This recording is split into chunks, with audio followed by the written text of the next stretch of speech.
Fala galera, Bruno Xavier na área, começando mais um vídeo no canal com essa vista, nova vista aqui do Rio Tinto. Essa aqui é a primeira vez que eu tô tendo, é um novo ponto aqui.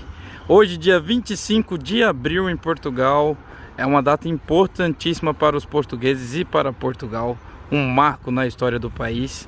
E nada melhor do que nesse dia trazer um português aqui, não é mesmo? Galera, lá no meu trabalho, no Parque Nascente, na WorldCoin, tive o prazer de encontrar com esse português, um escritor português que me encontrou no meu trabalho. Já tinha visto o vídeo lá no canal, chegou até o canal pelo vídeo, que é o mais visto de todos aí no canal. É o vídeo de volta ao Brasil, que eu fiz a surpresa pro meu pai, ele comentou lá e me reconheceu no trabalho. Então a gente fez uma amizade, combinamos de conversar, de nos encontrar, trocar umas ideias. E aqui está ele comigo hoje.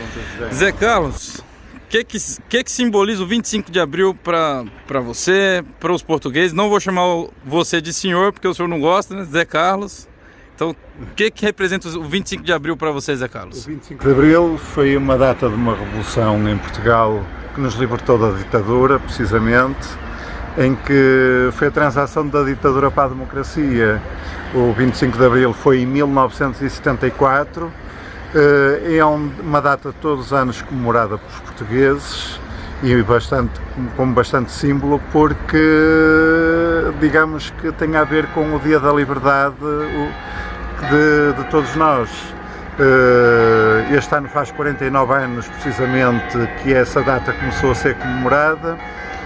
Para o ano faz meio século, faz 50 anos, e este ano é uma data bastante especial porque se encontra cá também nas comemorações o presidente atual do Brasil, o Lula da Silva. E ainda ontem, por exemplo, fazendo parte do programa, está cá o Chico Buarque, que ganhou o Prémio Pessoa como escritor, que é um prémio atribuído todos os anos numa parceria que existe entre o Brasil e Portugal, onde é premiado um escritor português ou um escritor brasileiro que tem que ser merecedor desse prémio, claro. E há comemorações por todas as localidades do país, porque é um dia que é bastante simbolizado, porque é um dia que tem a ver com a liberdade mesmo. É mais conhecido por a Guerra dos Cravos, a Revolução dos Cravos, porque foi uma revolução em que não houve feridos nem mortes, não houve tiros.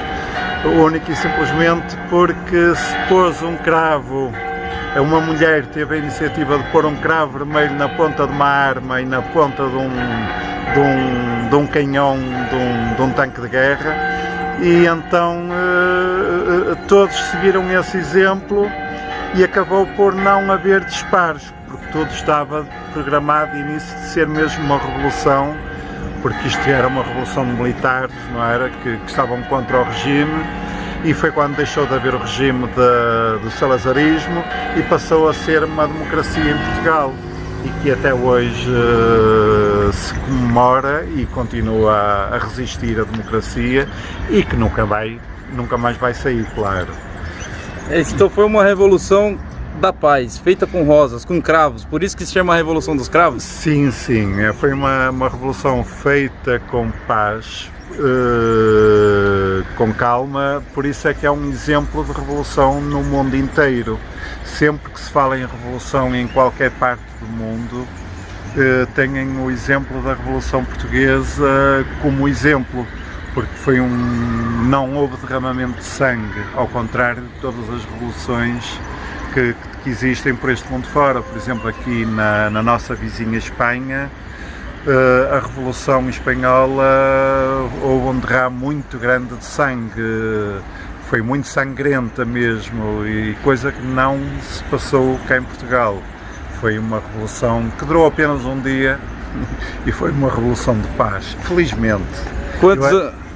E quantos anos você tinha, Zé Carlos, na época no 25 de abril? No 25 de abril eu tinha 7 anos, precisamente. O que é que você lembra desse dia, do 25 de abril? Como é que foi? Qual que são as suas memórias desse dia? Teve medo, apreensão, alguma coisa assim? Não, medo não houve nenhum, porque eu morava na periferia das grandes cidades. Eu morava na periferia do Porto, precisamente, e lembro-me de haver muita agitação nas ruas, porque as pessoas comemoravam a liberdade, porque a ditadura em Portugal era bastante repreendida. As pessoas tinham medo de andar na rua porque digamos que havia uma perseguição muito rigorosa, não havia liberdade mesmo. Nós não podíamos dizer o que queríamos, não podíamos fazer o que nos apetecíamos, não podíamos ter uma televisão em casa sem licenças, não podíamos ver qualquer livro, não podíamos ver qualquer programa de rádio, porque éramos fiscalizados para tudo. Você falou uma coisa que foi interessante agora, não podia ter uma televisão em casa sem licença do governo? Sem licença do governo. Mas como é que eles faziam, verificavam isso, entravam nas casas, faziam alguma coisa? Entravam nas casas, sem qualquer aviso prévio, eles iam para uma determinada localidade e entravam nas casas de toda a gente a ver quem tinha televisão e rádios. E quem tivesse e não tivesse a licença do respectivo governo, as pessoas eram apreendidas os materiais e as pessoas eram presas e eram multadas. E chegaram a entrar na casa dos seus pais, Carlos? Chegaram, só que espalhava-se logo a notícia de que andavam a fazer vistoria de casa em casa. E a minha mãe, a televisão não, porque nós pagávamos a devida taxa, mas o rádio, nós os rádios escondíamos fora de casa. Os rádios e as outras televisões, porque se a gente tivesse duas televisões, tínhamos que mencionar as duas. Mas antigamente só havia uma televisão por casa. A televisão, nós não tínhamos aquilo que temos hoje neste país. As televisões eram a preto e branco, não havia televisor a cores, Aliás, a televisão a cores só começou a surgir em Portugal nos anos 80, após o 25 de Abril, é que começou a abrir o país ao mundo, porque nós éramos um país fechado para o mundo. Não é? E livros também não podia ter em casa? Não, livros que não fossem aprovados pelo governo não podíamos ter em casa. Meu Deus do céu. Então, e a sua família tinha algum livro em casa? Tinha, como quase todas as famílias devia ter, com certeza, só que eram livros que eram escondidos. Tinha que esconder o livro em casa? Era o meu pai gostava de ler, a minha mãe também gostava de ler, e eu recordo-me de haver um sítio na casa de banho atrás de um armário, que era onde eram escondidos os livros, porque eles não iriam pensar que numa casa de banho atrás de um armário haveria um local onde eram escondidos esses livros. Meu Deus!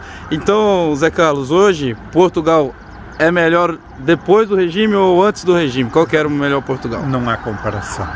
A nível de qualidade de vida, atualmente Portugal tornou-se uma referência mundial a nível de qualidade de vida. Foi um país que evoluiu muito nestes últimos 40 anos, principalmente a partir dos meados dos anos 80. Começámos a ter acesso a tudo que era de fora, não começou a haver restrições a nível de leitura, de programas televisivos. Hoje temos total liberdade. Mesmo tendo total liberdade, temos de ter consciência que não podemos fazer tudo, porque há leis que têm que ser cingidas, mas nós somos conhecedores dessas leis. Antigamente não, antigamente as leis limitavam-nos muito. Uma pessoa que quisesse ter um isqueiro para acender o cigarro, se não tivesse licença do Estado desse isqueiro, essa pessoa tiravam-lhe o isqueiro e era presa. Nós não tínhamos liberdade de dizer o que quiséssemos. Por exemplo, eu hoje tenho liberdade de dizer que não gosto do Presidente da República ou que gosto do Presidente da República. Eu, na altura, se dissesse que não gostava do Presidente da República, era preso. Meu Deus do céu! Eu não tinha liberdade de expressão. Hoje existe essa liberdade, com regras, claro. Eu costumo dizer que a liberdade não quer dizer que a gente possa fazer tudo. Pode fazer tudo dentro das leis, claro. E a liberdade também deu a liberdade para a gente assistir o que quiser na internet, né? Fiquei sabendo aí que você é um grande fã dos youtubers brasileiros, dos canais brasileiros. Gosto. Gostou do vídeo que você chegou aqui no canal? A minha volta de surpresa ao Brasil? Sim, gostou. Foi um vídeo que digamos, com muita carga emocional, e prendeu-me, vi do início ao fim, e posso dizer que foi um vídeo que me fez jorrar lágrimas. Potência! Emocionei-me bastante e foi engraçado porque eu via alguns youtubers, não via assim tantos, e pronto, e foi engraçado porque eu ainda hoje os sigo. Hoje vejo num momento que eu tenha mais tempo disponível, que estou por casa, ponho-me a ver vídeos e a gente aprende muito com as experiências dos outros. Eu costumo dizer que nós não temos tempo para viver todas as experiências que a vida nos pode proporcionar, mas podemos aprender com algumas experiências que os outros vivam. E nós, ao partilharem connosco essas experiências, acabamos por aprender sempre um pouco. Há sempre algo que fica dentro de nós e que nos faz com que a gente se torne melhores pessoas ainda. Porque, no fundo, é esse o objetivo de vida, é vivermos e tornarmos, ou trabalharmos para nos tornar o melhor possível. E a vida é um conjunto de aprendizado. Se a gente aprender o importante, isso com certeza irá contribuir para com que a gente seja a melhor pessoa, faça melhor a um próximo e trabalhe nesse sentido e viva nesse sentido. É uma forma de vivermos em consciência com nós mesmos, de que estamos no caminho certo e de que estamos no caminho correto. E poder partilhar este momento, por exemplo, com o Bruno, para mim é fantástico, porque vi o vídeo, sensibilizou-me bastante e na altura uma das coisas que eu achei giro foi vivermos na mesma cidade, Rio Tinto, e eu dizer o que é que eu posso fazer para que esta pessoa, quando estiver cá em Portugal, não sinta tanta saudade do seu próprio país, se sinta mais interiorizado na cidade, se sinta bem cá, porque emigrar não é fácil. E principalmente quando se atravessa um Atlântico, percorrendo 7.000 e tal quilómetros, com o intuito de não podemos estar com a família todos os dias, embora as redes sociais nos permitam a gente conversar diariamente, ver as pessoas e acompanhar, mas o ver por internet ou por uma videochamada é uma coisa, estar presente é uma coisa completamente diferente, porque o calor de um abraço sente-se sempre falta. E pronto, mas na altura recordo-me que o comentário que fiz foi disponibilizar-me se o Bruno precisasse de alguma coisa para estar à vontade, e sem querer fui ao Parque Nascente e cruzei-me com o Bruno e reconheci-o logo automaticamente e abordei-o numa de brincadeira, claro. E hoje estamos aqui, fomos tomar um café juntos, estivemos a conversar um bocado e partilhar um bocadinho deste dia, que é um dia simbólico para nós, e é sempre agradável, embora o Bruno seja uma pessoa nova, é sempre uma pessoa que tem sempre alguma coisa para nos ensinar, é um excelente comunicador, é uma pessoa bastante simpática e... Obrigado! E pronto, é um pouco isso. Zé, você tem 6 livros, mas o título que me chama mais atenção, né, é o Segue Teus Sonhos, que tem tudo a ver com o que a gente fala aqui no canal, de correr atrás dos sonhos e de buscar a evolução, de viver uma coisa e correr atrás daquilo, não ficar pensando como que teria sido se eu tivesse vivido, né? Pelo menos tentar, não sei se vai dar certo não, mas eu acredito que vai dar certo e vamos correr atrás. Então esse teu livro me chamou muita atenção, ainda quero ler esse livro, e eu quero te pedir, você já deu uma motivação aí, me falou que deu várias palestras, né? Você já... trouxe o livro aí? Eu trouxe o livro, tu disseste que gostavas de ter esse livro. Potência, olha aí. Segue Teus Sonhos. Os outros também, mas Segue Teus Sonhos foi o que eu trouxe aqui, precisamente. Olha aí, galera, o livro Como Traçar Objetivos, Criar Metas e Concretizar Sonhos, Como Alcançar Sucesso, Como Ter uma Atitude Positiva, Segue os Teus Sonhos. Então, o Zé é uma pessoa que tem muita experiência, já deu várias palestras aí em Portugal de motivação, já foi jogador, atleta de voleibol, é um cara que já foi jornalista esportivo também, né, Zé?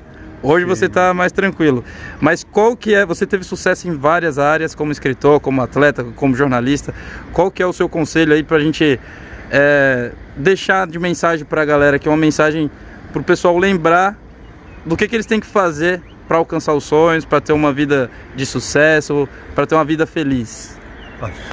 Em primeiro, ir em busca dos nossos sonhos não é um caminho complicado.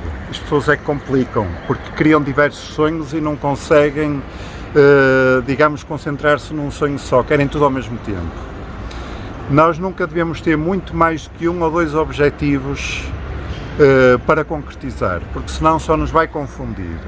Se nós viermos, por exemplo, para aquelas pessoas que emigraram do Brasil e vieram para Portugal, se vêm à procura de um sonho, concentrem-se em ter sucesso, escolhendo um caminho e um objetivo para o qual se vão, ligar, que é para o poder concretizar. Não venham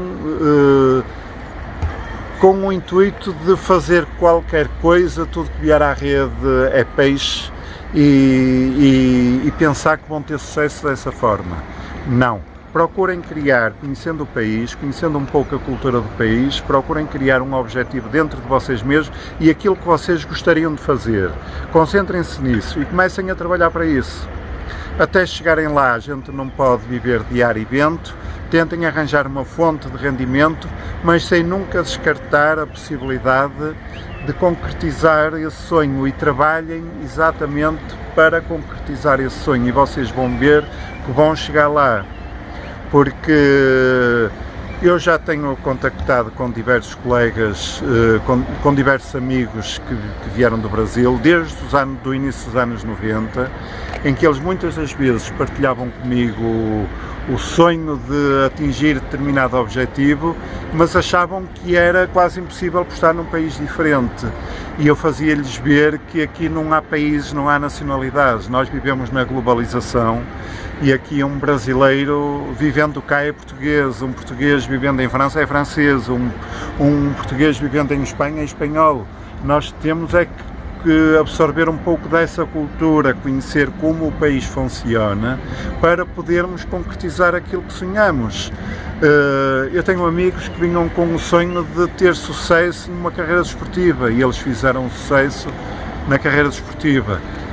Eu tive amigos que tiveram o sonho de quererem ter sucesso com uma carreira musical, e eles tiveram sucesso e têm sucesso numa carreira musical. E foram pessoas que, quando chegaram a Portugal, não tinham nada plantado nessas áreas, mas conseguiram lá chegar porque puseram aquilo como foco e puseram aquilo como objetivo.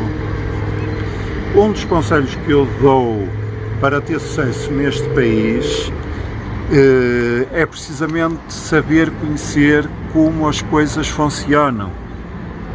É conhecer o país, conhecer a cultura do país, conhecer os portugueses, conhecer como eles funcionam e tentar interagir mediante as situações que nos são colocadas. Não é querer fazer com que as coisas sejam à nossa maneira.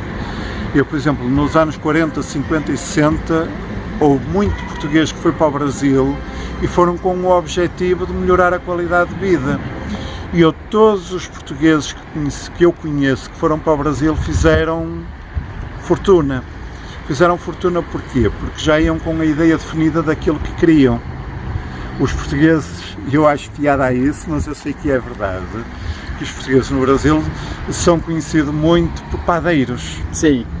Porque lá abriram muitas padarias. E fizeram Agora sucesso. Eu questiono muitas das vezes porque é que os brasileiros nunca viram a padaria como um negócio. Foi preciso o português chegar lá e vir a padaria como um negócio, porque eles viram onde havia mais carência no Brasil e conseguiram fazer fortunas. Como eu conheço, tenho amigos brasileiros que chegaram cá, eu recordo-me nos anos 90 de um amigo me dizer assim, que veio do Brasil com o intuito de investir, e disse-me assim: Zé Carlos, cara, o que é que Portugal precisa para eu investir? E eu disse, na hotelaria. E ele, na hotelaria que é? Abrir um hotel? Não, um restaurante, restauração. A hotelaria aqui em Portugal engloba tudo. Engloba restauração, cafetaria, hotéis, e é tudo que seja serviços. E eu disse, restaurante, pá. A picanha, vocês têm a famosa picanha no Brasil, que aqui em Portugal não se vê. Os portugueses vão adorar isso. Um restaurante brasileiro cá em Portugal iria ter sucesso. E esse meu amigo abriu o Boi na Brasa. E foi um restaurante de muito sucesso. E ele enriqueceu em 3 tempos. E ele disse mesmo, cara, eu nunca pensei que vinha cá em Portugal investir e trabalhar numa restauração. Eu dou esse como exemplo, e todos os exemplos que eu conheço de brasileiros que chegaram cá e investiram na hotelaria, na restauração, tiveram sucesso. Porque o brasileiro tem a característica de saber atender, é brincalhão, é simpático, é animado, então tem uma forma muito carinhosa de atender, e o português gosta disso. E ao gostar disso, automaticamente vão se sentir bem num restaurante brasileiro. Quando começaram a abrir restaurantes brasileiros em Portugal nos anos 90, começaram a abrir uns atrás dos outros, porque todos viram que realmente aquilo era uma forma de ter sucesso em Portugal. Foi como o português quando chegou ao Brasil, abriu uma padaria, outros começaram a abrir também, e começaram todos a ter sucesso. E hoje toda a gente pensa que em Portugal existe só padeiros.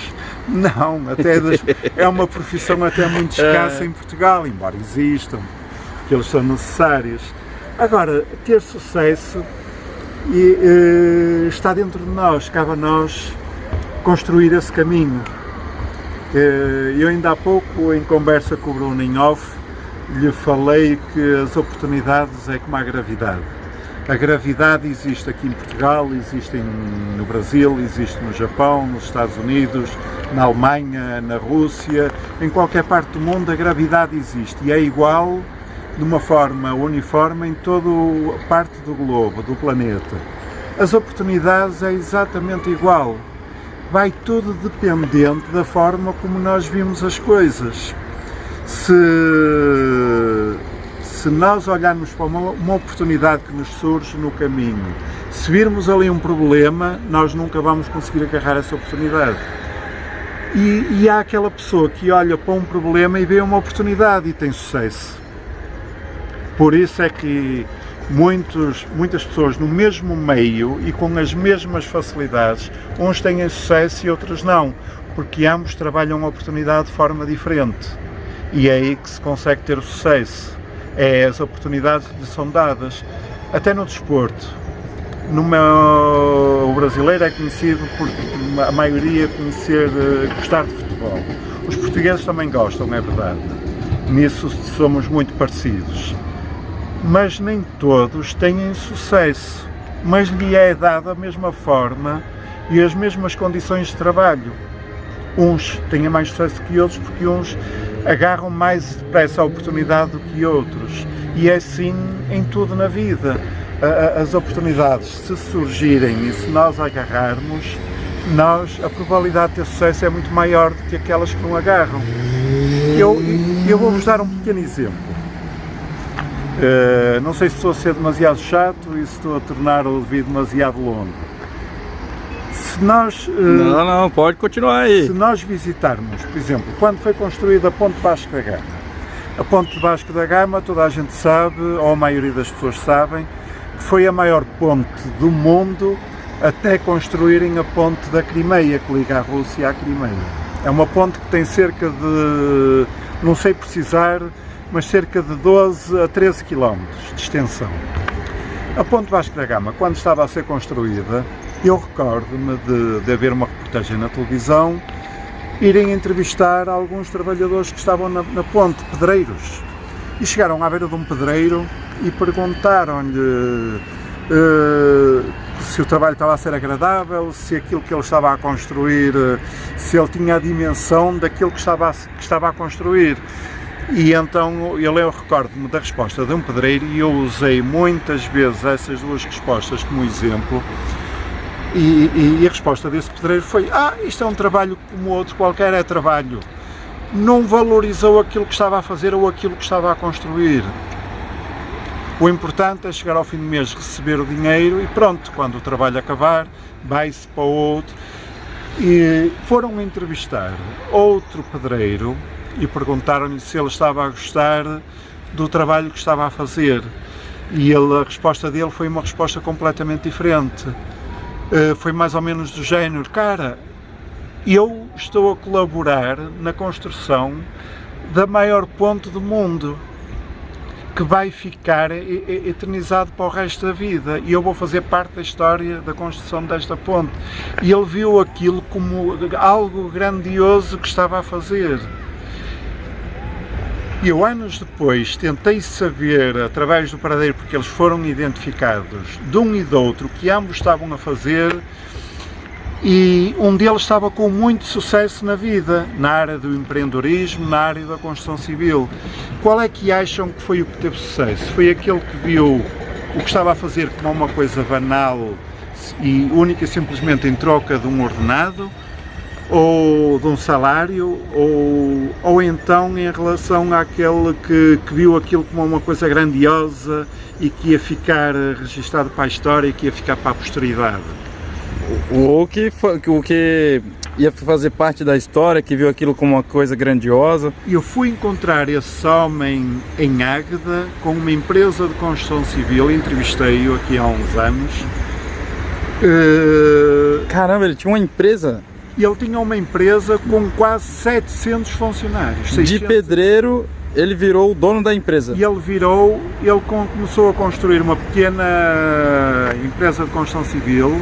A empresa foi crescendo, hoje constrói empreendimentos, constrói prédios, faz trabalhos públicos. E o outro pedreiro, públicas. Provavelmente, continua pedreiro. O outro pedreiro continua pedreiro, porque a mentalidade dele não ia além do ordenado.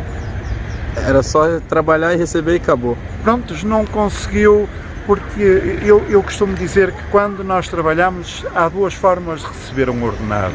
Vocês lá no Brasil falam em renda, não é? Salário. Salário, pronto. Aqui também usa-se salário. Trabalha em troca de um salário, mas nós recebemos dois salários. Recebemos o salário em dinheiro, que é o que nos vai ajudar a sustentar e a ter uma vida digna, e temos o outro salário que não é monetário, é o aprendizado que nós vamos ter. Se nós tivermos a oportunidade de nos formarmos nessa área, que é esse salário que é pago sem ser em dinheiro, nós podemos nos tornar sábios naquilo que estamos a fazer. Alguém até te pode dar uma secretária, um carro, pôr um telemóvel na mão, um computador, pôr à frente um estabelecimento comercial e pôr-te a trabalhar. Mas tu podes aproveitar isso, além do ordenado, saber como é que as coisas funcionam, aprender a gerir aquilo como se aquilo fosse teu. É um aprendizado que tu estás a ter.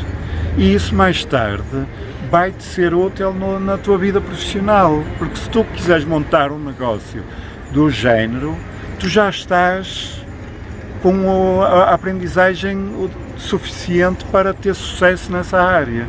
Enquanto se estiveres ali só pelo ordenado monetário, tu não vais aprender nada. Percebes? É como eu perguntar a alguém que trabalha numa casa comercial, dizer assim: olha, a casa trabalha bem, como é que isto funciona?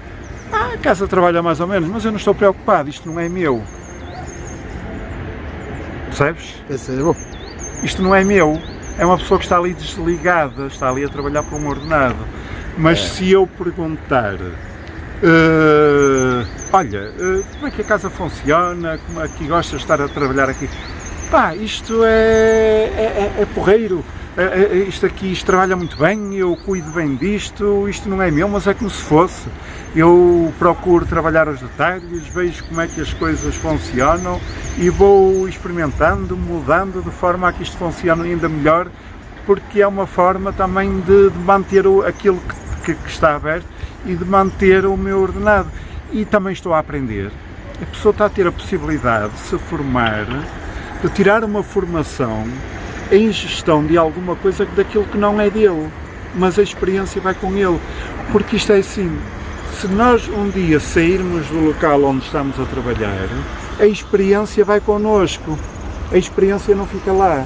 Aquilo que eu aprendi vai comigo e isso pode-me ser útil, muito útil para a minha vida profissional. E foi assim que eu também aprendi na vida e evolui na vida. E tudo é onde eu estive inserido até à data, tentei com unhas e dentes e dando o melhor de mim para aprender, para ser melhor ainda naquilo que fazia. E muitas daquelas pessoas que me rodeiam me perguntavam-me: como é que tu foste capaz, como é que conseguiste, como é que chegaste lá? Ou então como é que és capaz de conseguir tanta coisa ao mesmo tempo? Ou como é que tu tiveste tanto sucesso na literatura? As coisas não caíram do céu. A gente teve que desbravar caminho, não foi escrever um livro e pronto, escrevi um livro e não. O livro, até ter sucesso, deu-me muito trabalho. Eu posso dizer que o primeiro deu-me o dobro do trabalho, o segundo já não me deu tanto, porque a formação do primeiro e aquilo que aprendi com o primeiro, o segundo já me facilitou, abri, desbravei e foi mais caminho. Comecei a ir mais longe com o meu livro. Enquanto hoje chega ao Portugal inteira, à altura não, na altura estava no meu grande porto, e depois estendi mais ao norte e fui-me estendendo mais ao sul. Hoje não, hoje as coisas funcionam completamente diferente. Mas foi um caminho que foi percorrido ao longo de 20 anos que deu muito trabalho.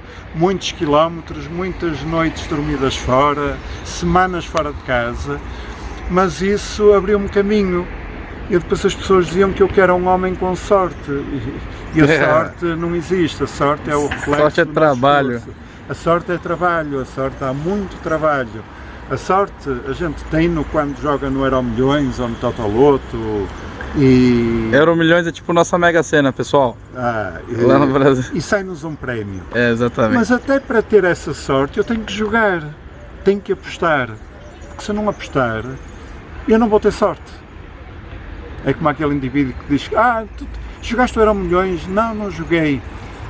Não jogo porque eu não tenho sorte nenhuma. Como é que aquela pessoa pode dizer que não tem sorte se não aposta? É uma pessoa que logo de início já está derrotada, por isso é que ele não faz nada. Se ele se não acredita que pode ter sucesso naquilo, não vai investir e nunca lhe vai sair. Eu só tenho a certeza se me vai sair se eu apostar. Lembrei agora do ensinamento do meu pai, desculpa interromper. Ele foi lutador de judô, falava: ó, aquele que entra no tatame com medo de perder, já perdeu, já está derrotado. Isso é completamente. Eu costumo dizer qual é a diferença entre dois atletas. Quando lhes dão as mesmas condições de treino, fisicamente são pessoas que têm as mesmas paciências, têm o mesmo tipo de alimentação, e depois vão competir um contra o outro. O que é que vai diferenciar um derrotado do vencedor? O vencido do vencedor é a força de acreditar que pode vencer. E eu, se acreditar que vou ter sucesso, ou se acreditar que vou vencer, eu vou vencer, porque o meu foco está ali. É por isso que quando dizem que no desporto um futebolista, por exemplo, está em baixo de forma de quê?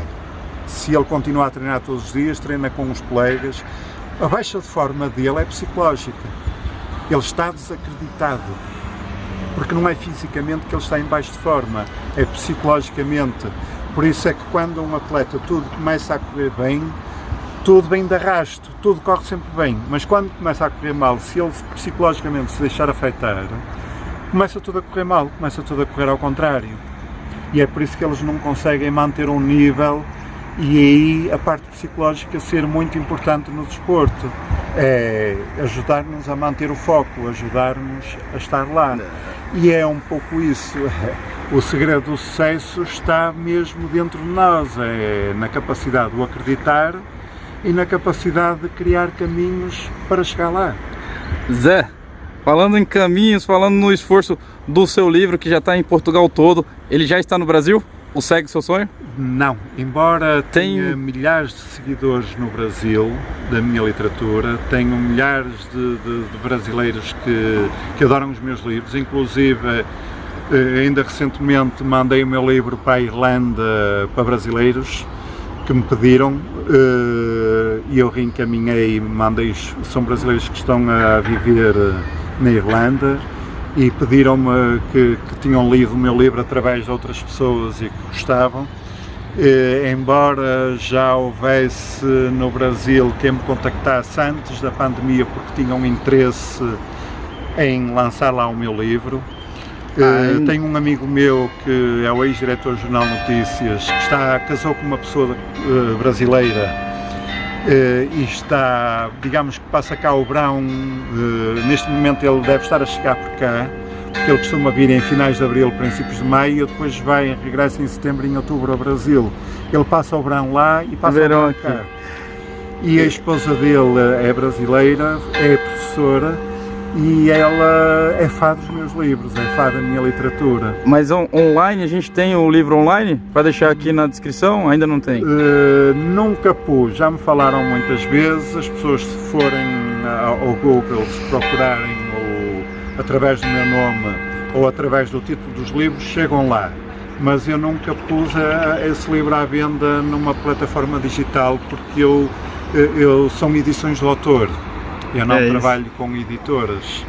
Eu criei o meu próprio mercado. Como me tornei um escritor de edições de autor, nunca mais deixei de trabalhar como edições de autor, porque eu abri o meu próprio mercado, não preciso de intermediários. Então, infelizmente, pessoal, no Brasil ainda não vamos ter esse livro, por enquanto, mas só online. Eu vou ter o privilégio de ter aqui o livro e poder ler o livro do meu amigo Zé, tá bem? Vai ser com todo gosto. Com todo gosto. Zé, devidamente dedicado e assinado pelo autor. Aí sim, olha só que honra. Vou receber o livro diretamente da mão do autor. E Zé, eu queria te pedir um favor. Sim. Aqui no canal, eu sempre falo muitas vezes a opotência, que é a opotência quando alguma coisa é muito boa. Foi um momento muito bom aqui que a gente compartilhou. Eu queria que você deixasse a mensagem junto comigo, a opotência. Então a gente vai falar 1, 2, 3, a opotência! Coisa boa! 25 de abril, aqui ó, português, escritor português explicando pra gente sobre o 25 de abril, falando sobre motivação, sobre buscar os seus sonhos. E foi um vídeo muito especial. Muito obrigado, Zé. E para todos que venham para cá ou querem vir para cá, venham em busca dos vossos sonhos. Não se deixem iludir por aqueles que fazem de Portugal um mar de rosas. Portugal é um país fantástico, como o Brasil é um país fantástico. Tem as suas diferenças, porque as culturas são diferentes. Nós aqui absorvemos muito a cultura brasileira, quando vocês, sei porque também já lá estive, e têm pouco conhecimento da cultura portuguesa. Mas a experiência de cada um é a experiência de cada um.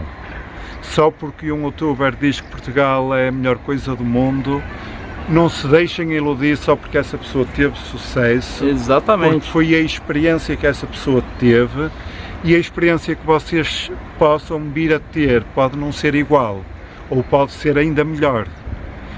Como também não se deixem desmotivar por aquele que teve uma má experiência, porque não quer dizer que vocês venham e não acabam por ter uma boa experiência, porque cada um constrói o seu próprio caminho. Vocês não se deixem construir um caminho, ou não deixem que outros construam o vosso caminho.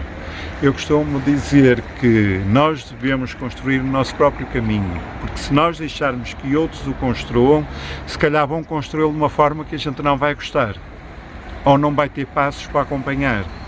Por isso, sejam vocês mesmos e busquem os vossos sonhos, independentemente de onde estejam, no Brasil, nos Estados Unidos, em Portugal, no resto da Europa. Nós, se tivermos que ser felizes, somos felizes em qualquer lado do mundo. A felicidade está aqui dentro, está dentro de cada um de nós. E façam por acreditar em vocês mesmos, e vocês vão ver o mundo de uma forma bem diferente e mais motivadora. Ô, potência, é isso aí, ó. Vamos finalizando aqui com mais uma mensagem, que é aquela: quando a gente acredita, corre atrás, se dedica, a gente chega lá no sonho. Então, acredite nos seus sonhos. E segue os teus sonhos. Porque os sonhos são possíveis. possíveis. Aquilo, conforme eu ponho no título do livro, é precisamente a gente procurar e seguir os sonhos. Eu não influencio ninguém na leitura, mas se calhar dou o tónico suficiente para as pessoas escolherem um caminho, porque a diversidade de caminhos são imensas. Nem sempre o mesmo é igual. Por isso, não desesperem, continuem a acreditar que realmente vale a pena viver, porque o melhor de cada um de nós ainda está para vir. Ok, pessoal? Tamo Força junto, aí. malta, galera, é nóis, Galera. valeu.